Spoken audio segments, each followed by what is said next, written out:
The next muscle group we're going to stretch are our quads and our hip flexors, and again we're going to do this in a few different ways. The first is probably the most simple, and it's your lying down quad stretch. So what we're going to do is bend this right knee, bringing the heel towards our bum, and then what we're going to do is either reach back with one or two hands, just to pull that heel down towards our bum. What this means is for those people that haven't got great balance, it keeps the back nice and stable. We're not going to hyperextend the back, and we're also not going to fall over when we do this stretch, obviously. Key thing here is making sure the knees stay as close together as they can, and holding this for 15 to 20 seconds.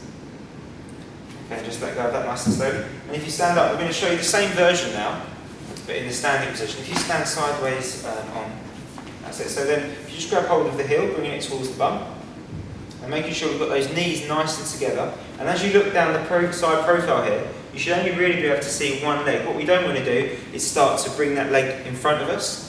We can increase it by moving it back. So if you just slightly arch backwards and bring the knee backwards again, and now you can start to see this real arch shape through the front of the hip. So you get a good hip stretch, and you also start to involve that hip flexor in the stretch as well. Okay, relax that. And the final one is going to be a kneeling hip flexor stretch. This is really important for anyone that's doing any sort of desk work where they're sitting down for a long time. So if you just put whatever side you want to stretch onto the pillow.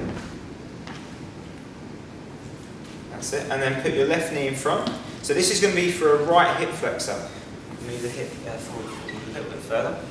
Key thing here, we're going to keep the back nice and neutral.